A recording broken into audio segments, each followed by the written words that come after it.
personne ne viendra. Ni aujourd'hui, ni demain. Pas de sauveur, pas de raccourci, seulement toi face au monde, face à la douleur.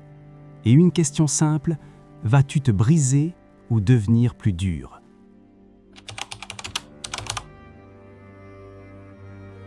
La réalité ne s'excuse jamais. Elle n'explique pas, elle frappe, puis elle continue d'avancer. Le monde ne t'a pas promis le confort, il ne t'a pas garanti la justice, il ne s'est jamais engagé à être doux avec toi. Et pourtant, beaucoup vivent encore comme si quelqu'un allait arriver à la dernière minute pour réparer, arranger, comprendre à leur place. Mais regarde autour de toi. Les épreuves arrivent sans prévenir.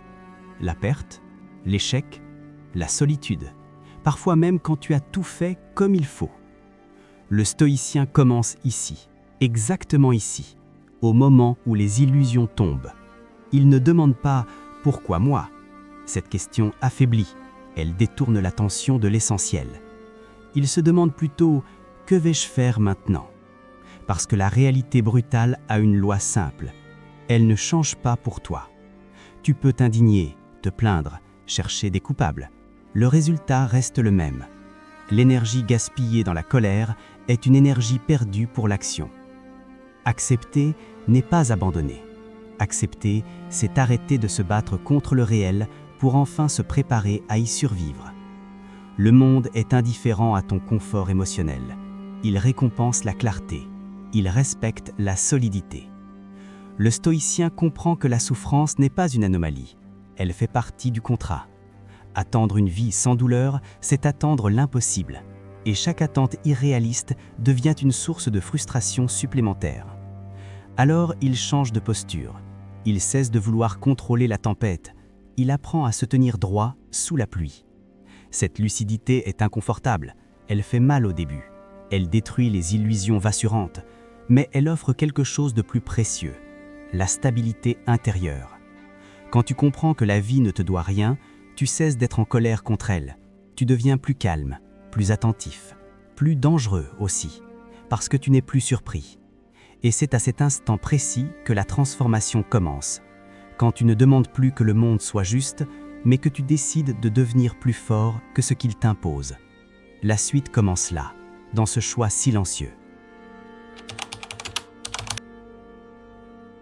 Il y a une frontière invisible que peu de gens voient, une ligne claire entre ce que tu contrôles et ce que tu ne contrôles pas. La majorité de la souffrance humaine naît ici, dans la confusion. Les gens veulent contrôler les autres, les événements, le passé, l'opinion, le résultat, et ils s'épuisent. Le stoïcien, lui, fait un tri brutal. Il coupe net, il simplifie. Tu ne contrôles pas la tempête, mais tu contrôles ta position dans le vent. Tu ne contrôles pas les paroles des autres, mais tu contrôles le poids que tu leur donnes. Tu ne contrôles pas ce qui t'arrive, mais tu contrôles ce que tu décides d'en faire. Cette prise de conscience change tout. Elle rend l'esprit plus léger et, paradoxalement, plus solide. Parce que l'énergie n'est plus dispersée, elle est concentrée. Le stoïcien investit uniquement là où son action a un effet réel. Sa discipline quotidienne, la qualité de ses pensées, la maîtrise de ses réactions, la cohérence entre ses valeurs et ses actes. Quand une difficulté surgit, il ne demande pas comment l'éviter, il demande comment y répondre dignement. C'est là que naît la vraie liberté, pas dans le contrôle absolu, mais dans le choix de la réponse. Un esprit maîtrisé ne panique pas, il observe, il analyse, il agit sans bruit. Chaque fois que tu acceptes ce qui échappe à ton contrôle, tu récupères du pouvoir sur ce qui t'appartient vraiment. Moins de colère, moins de peur, plus de clarté. Et plus tu répètes cet exercice, plus ton esprit devient stable, comme une pierre au milieu d'un fleuve agité. Ce parti ne te promet pas une vie facile, il te promet mieux, une vie qui ne t'échappe plus. Et c'est avec cette maîtrise intérieure que tu peux maintenant regarder la douleur autrement. La douleur arrive toujours sans invitation. Elle ne demande pas si tu es prêt, elle s'impose. La plupart la fuient, ils la masquent, ils la noient dans le bruit, les distractions, les excuses. Le stoïcien fait l'inverse. Il s'arrête, il regarde la douleur en face. pas par masochisme, mais par lucidité. La douleur est un signal, un révélateur brutal. Elle montre ce qui est fragile, ce qui est faux, ce qui doit changer. Rien de solide ne naît dans le confort. Le feu ne détruit pas l'acier, il le transforme. Chaque épreuve est une forge invisible. Soit tu t'y affaisses, soit tu t'y renforces.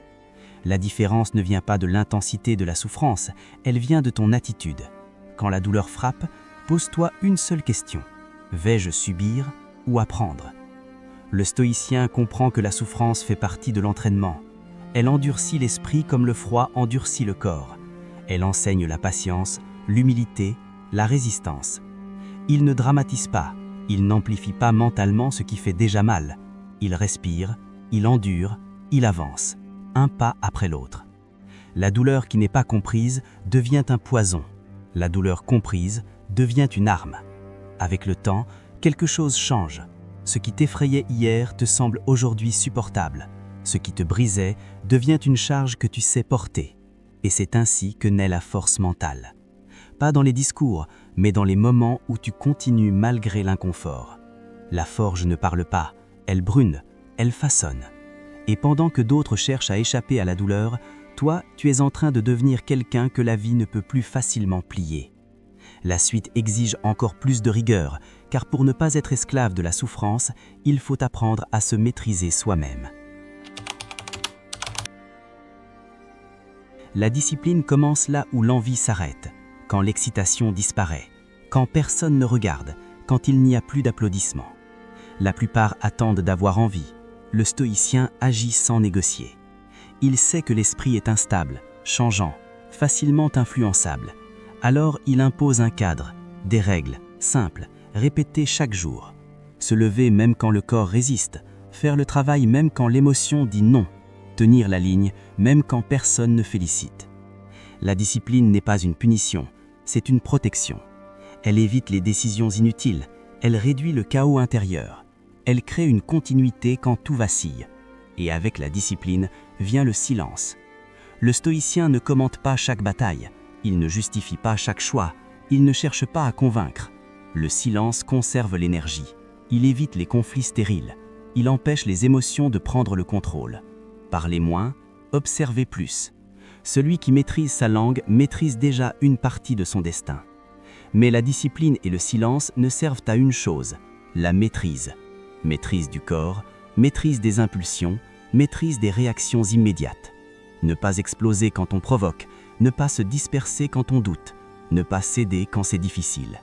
La vraie puissance est intérieure, invisible et calme. Un esprit maîtrisé ne cherche pas à dominer, il est déjà souverain. Et quand tu possèdes cette maîtrise, le monde peut faire du bruit, il ne te fera plus vaciller.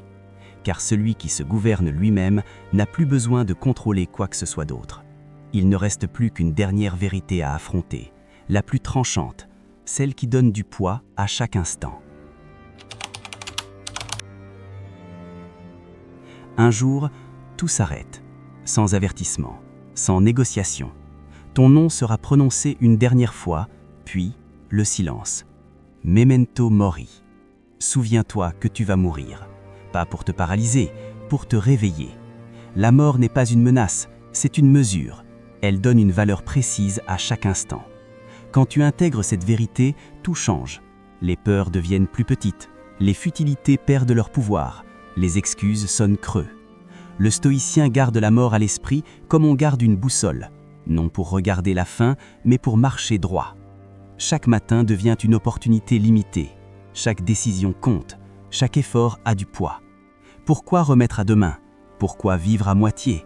Pourquoi gaspiller ce qui ne reviendra pas? La conscience de la mort tranche net. Elle élimine le superflu. Elle révèle l'essentiel.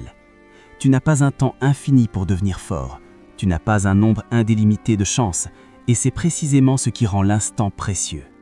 Le stoïcien n'attend pas que la vie soit parfaite. Il agit pendant qu'il respire. Il vit comme si chaque jour pouvait être le dernier. Non pas dans la panique, mais dans la justesse. Quand la mort cesse d'être un tabou, la vie cesse d'être une distraction. Alors avance, avec gravité, avec présence. Souviens-toi, tu n'es pas éternel. Et c'est pour cela que chaque pas que tu fais aujourd'hui doit être digne de celui que tu seras à la fin. Tu n'as pas besoin d'être sauvé, tu as besoin d'être forgé. Le monde est dur, deviens plus dur que lui. Contrôle ton esprit, endure sans te plaindre, avance sans bruit. Parce qu'au final, personne ne viendra te sauver. Et c'est précisément pour ça que tu dois devenir fort.